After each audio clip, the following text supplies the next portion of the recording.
Question I had was, why doesn't this chipper have a separator on it? Now, if any of you guys that run chippers with separators, you already know what I'm talking about. On a lot of those other chippers, a lot of whole tree chippers and stuff, off this disc here, they'll have a separator that comes off like right here, and it shoots garbage out right here that it doesn't want going into your chips, so they call it a separator. And it's a slot that's cut in the bottom of that belly pan in there, and it's for dirt and debris to fall through, and then the chipper disc shoots it out this side.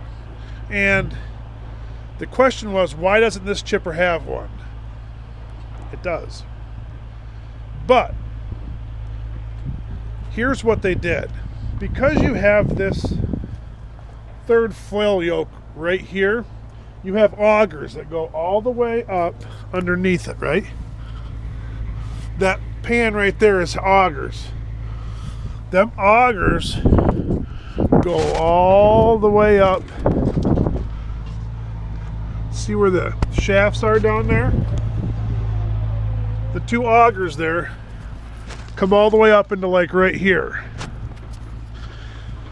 So instead of there constantly being debris flying out here, hitting the skidders when they drive by, you can't park anything over here because it's shooting garbage out all day long. Every tree that goes through there. So, and if a chain goes down through there, then it's throwing chains out of there. I mean, it's not pretty. It's not safe to be around. And it's no fun driving by in a skidder. So they put that augers, instead of stopping here, they just extended them up to there, and the augers carry all the garbage back there. And much safer, so much cleaner around here. I mean, when you have the augers on the other, we have them on our old flail, you'll have a pile of stuff 3-4 foot high here all the time, from it building up, and then it's throwing stuff all over, and it makes it a mess around here. So when you look around this chipper now, that they took that and just put those augers down there, it's so much cleaner around here, and so much nicer. So I lifted this yoke so that we can jump in there, and I will show you exactly what I'm talking about. So let's jump in this thing.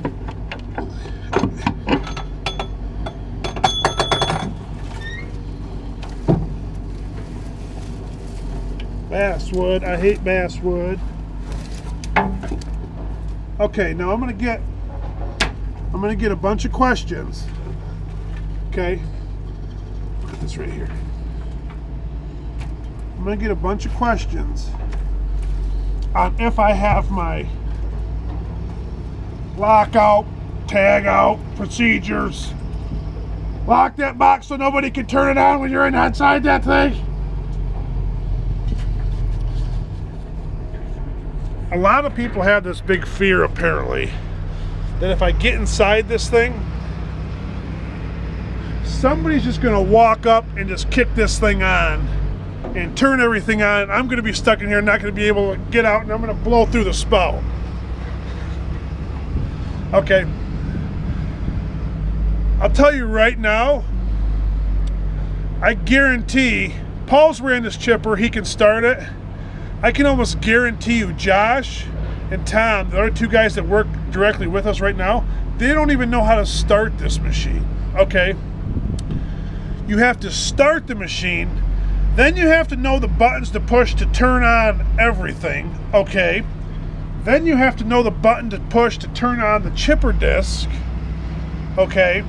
It takes like a minute for the chipper disc to get turning, which I guarantee you, they do not know how to get the chipper disc on because it's not just a push button.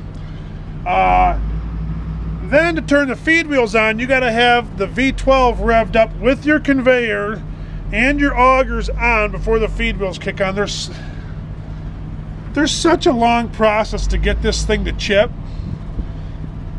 Oh, did I mention the 5-second delay when you turn the key on? That it will not start without it beep, beep, beep, beep, beep, beep. Put that in there for safety reasons. But here's the main thing. Nobody, when I'm here, no one else touches this machine. Okay. No one else walks up to it and decides, hey, I'm going to turn this on and start chipping. There's no trucks here. Nobody knows what's going on. No one's going to walk up and fire this up for any reason, period. I have never seen anybody start a chipper that didn't have a truck here that was the operator starting it to start chipping. Because nobody gets in these things and plays around and says, well, I'm going to crawl up in there and eat my lunch or something. No. So I don't lock out, tag out. Okay. I'm not going to go through that because no one will start this machine, period. I don't jump in that skidder over there and be like, hey, I'm going to fire us up for kicks and giggles and take off. Why? No. No one else will start this machine, period. It only gets started to run a load of chips, and it's only started by the operator. So, anyways, I wanted to explain it because I get a bunch of flack for that, and nobody touches this machine, period, unless they're supposed to. So if we had some buffoon that thought it'd be funny to come out here and fire it up, he wouldn't work out here no more. Anyways, so here we go. Let me show you this. I got sidetracked there for a minute. Okay, we got here's the augers down here. Ooh, let me get a little flashlight here action, see if we can help the camera out just a little bit.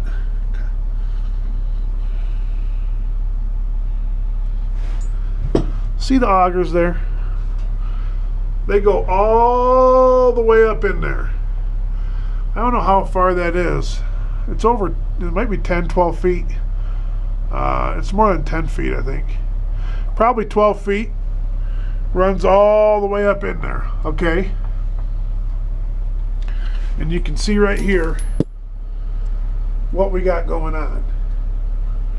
So, I'll shimmy up in there, which is not easy because all these feed wheels, and then that last one's a doozy. And I'll show you that slot that's for the separator. So, let me get situated here. I think they figured out the easiest way is to go underneath this one because then you're not in the chains. Oh, goodness gracious. Come up over top. This is my last flail drum here. I got that lifted up out of the way, so now get down in here. Okay. Now one thing we did too with this too is pull this wood out of here. See all these holes in here? All these holes in here? What we did was we cut those through, cut those out just as a, see all this stuff here? I mean all this stuff here. You have all this stuff here. We don't want that getting in our chips. That's supposed to fall through the separator, but what we did was we cut holes in it.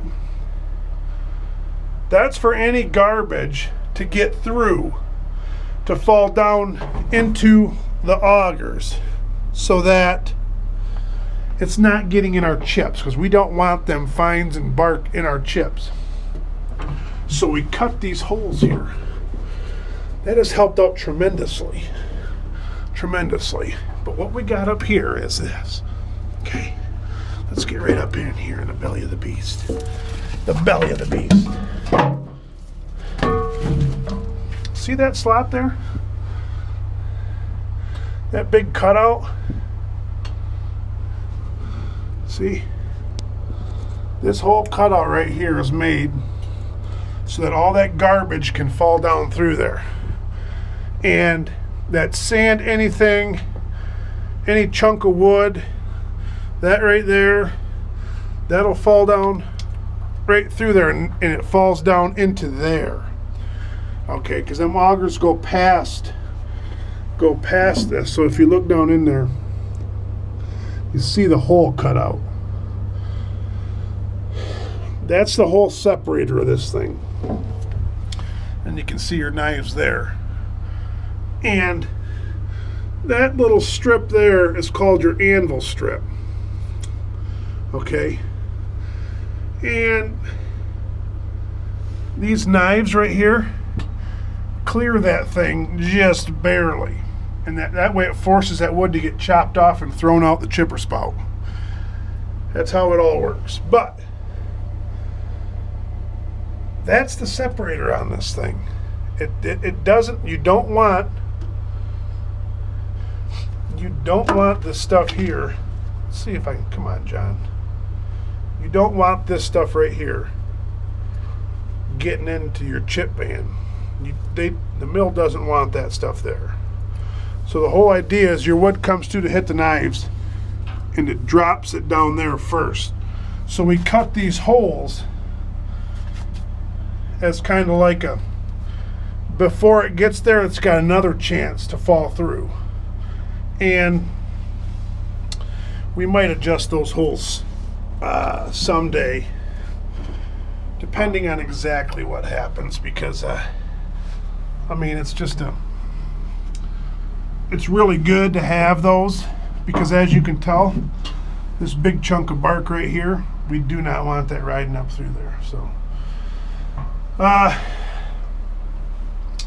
that's the separator on this thing, and it falls down instead of getting shot out the side of it and making a giant mess. Hopefully that explains the separator on this thing. I had that question and figured I'd explain it. Anyways, that's the belly of the beast in here. You can kind of see what all the wood gets, what all the wood has to go through in this thing. And I'm not scared at all. Doesn't bother me a bit to be in here. I know some people said they'd freak out being in here, but if you're when you run it and run it, it really doesn't bother you anymore being inside these chippers. We got a good crew, I guess, so maybe that makes a difference. But anyways, that's the separator on this 2755. So hopefully y'all enjoyed. So thanks for watching. I gave away 2 cat hats. It was in the description, the question was, so you had to kind of pay attention. I had like 300 views on that video before somebody realized what was going on. So it took a little, it was like a half hour before I started to get some emails. So Carolina Farm Weld and Mr. Pooler, hats coming your way. The wife wants a picture. Email me a picture or something, and then I can throw it in a video. And she wanted me to show off my outfit. This is her favorite shirt. And my pajama pants. She was not impressed with my outfit at all, but hey, do what you can do. I've had this shirt for a long time, like 11 years maybe. So, hey, she's not happy with the way I dressed. Some things never change.